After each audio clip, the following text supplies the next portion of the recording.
नमस्कार दोस्तों, आपका हमारी चैनल पर फिर से स्वागत है। कलयुग का आगमन कैसे हुआ और उसका प्रभाव कैसे बढ़ा, इसकी कहानी राजा परीक्षित से भी जुड़ी हुई है। जब पांडवों ने हिमालय की ओर प्रस्थान किया था, तब राज्य का दायित्व राजा परीक्षित को सौंप दिया था। परीक्षित प्रजापालक एवं कर्तव्यनिष्ठ राजा थे। उन्होंने 3 अश्वमेध यज्ञ किया तथा कई धर्मनिष्ठ कार्य किया।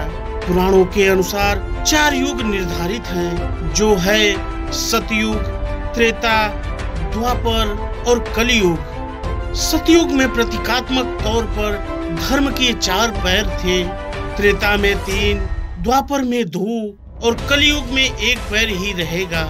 द्वापर की समाप्ति तथा कलियुग का आगमन भगवान श्री कृष्ण के वैकुंठ प्रस्थान के साथ हुआ था तथा इसकी कथा कई पुराणों के साथ श्रीमद् भागवत पुराण में भी वर्णित है। जिस समय राजा परीक्षित का राजकाल चल रहा था, उन्हीं दिनों धर्म ने बैल और पृथ्वी ने गाय का रूप रखकर सरस्वती तट पर आए।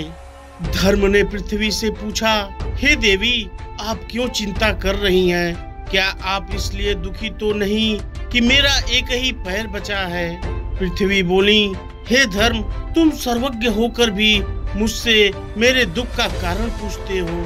प्रभु श्री कृष्ण धरती से गए हैं, यही मेरे दुख का कारण है। जब धर्म और पृथ्वी ये बातें कर ही रहे थे कि तभी मुकुटधारी के रूप में कलयुग वहां आया और उन दोनों को मारने लगा। राजा परीक्षित वहीं से गुजर रहे थे। तभी उन्होंने मुकुटधारी मनुष्य को हाथ में डंडा लिए एक गाय और एक बैल को बुरी तरह पीटते देखा। महाराज परीक्षित ने जोर से कहा, दुष्ट पापी, तू कौन है? इन निरीह गाय तथा बैल को क्यों सता रहा है? तू महान अपराधी है। तेरे अपराध का उचित दंड तेरा वध ही है। उनके इन वचनों को सुनकर कलयुग भय से कांपने लगा। इतना कहकर राजा परीक्षित ने उस राजवेशधारी कलयुग को मारने के लिए अपनी तीक्ष्ण धार वाली तलवार निकाली। कलयुग ने भयभीत होकर अपने राजसी वेश को उतारकर राजा परीक्षित के चरणों में गिर गया और त्राहि त्राहि कहने लगा तथा धर्म और पृथ्वी भी अपने रूप में आ गए और अपने दुख का कारण सम्राट परीक्षित को बताया। सम्राट परीक्षित बोले, हे कलयुग, तू मेरे शरण में आ गया है, इसलिए मैंने तुझे प्राण दान दिया। किंतु अधर्म, पाप, झूठ, चोरी, कपट आदि अनेक उपद्रवों का मूल कारण केवल तू ही है। अतः तू मेरे राज्य से तुरंत निकल जा और लौटकर फिर कभी मत आना। राजा परीक्षित के इन वचनों को सुनकर कलयुग ने कहा कि हे राजन, यह सारी पृथ्वी तो आपकी ही है और इस समय मेरा पृथ्वी पर होना काल के अनुरूप है, क्योंकि द्वापर समाप्त हो चुका है। कलयुग के इस तरह कहने पर राजा परीक्षित सोच में पड़ गए। फिर विचार करके उन्होंने कहा, हे कलयुग, धूर्तता, मद्यपान और स्त्री गमन और हिंसा, इन 4 स्थानों में असत्य, मद, काम और क्रोध का निवास होता है। इन 4 स्थानों में निवास करने की मैं तुम्हें छूट देता हूँ। इस पर कलयुग बोला, हे राजन, ये 4 स्थान मेरे निवास के लिए अपर्याप्त हैं। दया करके कोई और भी स्थान मुझे दीजिए। कलयुग के इस प्रकार मांगने पर राजा परीक्षित ने उसे 5वां स्थान स्वर्ण दिया। कलयुग इन स्थानों को प्राप्त करने के बाद प्रत्यक्ष रूप से तो वहां से चला गया, किंतु कुछ दूर जाने के बाद अदृश्य रूप में वापस आकर राजा परीक्षित के स्वर्ण मुकुट में निवास करने लगा। एक दिन राजा परीक्षित शिकार करने के लिए वन में गए। वहां रास्ता भटकने के कारण वो भूख और प्यास से बेहाल हो गए। शाम के समय थके हारे वह समीक ऋषि के आश्रम पहुँचे।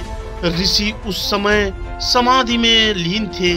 परीक्षित ने कहा कि हमें प्यास लगी है, हमें पानी चाहिए। यहाँ और कोई भी नहीं है क्या? आप सुन रहे हैं, हम राजा परीक्षित बोल रहे हैं। हमें प्यास लगी है, हमें पानी चाहिए, आपको सुनाई नहीं देता क्या? ऋषि उस समय समाधि में लीन थे। राजा ने 2-3 बार पानी मांगा, परंतु ऋषि की समाधि नहीं टूटी।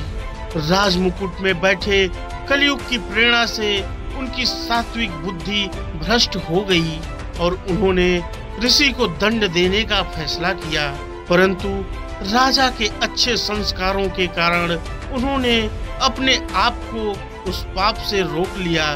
क्रोधवश उन्होंने मरा हुआ सांप ऋषि के गले में डाल दिया।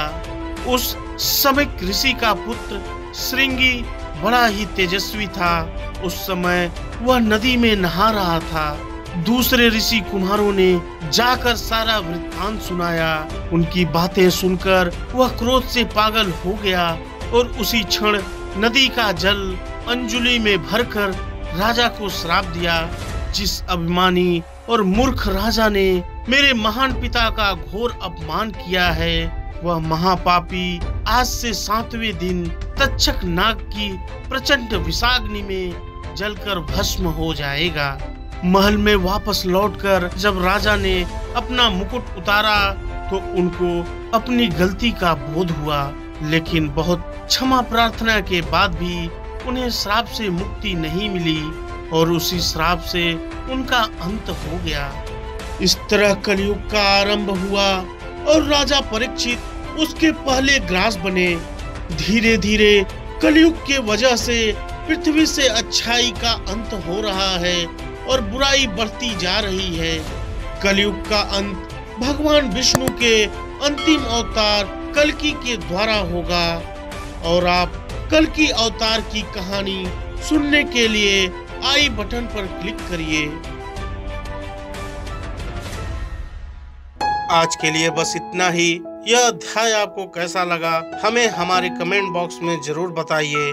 आप इस वीडियो को फेसबुक पर देख रहे हैं तो पेज लाइक करिए और यूट्यूब पर देख रहे हैं तो चैनल को सब्सक्राइब करिए और अपने दोस्तों के साथ शेयर करिए। और आप हमसे इंस्टाग्राम पर भी जुड़ सकते हैं, लिंक डिस्क्रिप्शन में दिया हुआ है।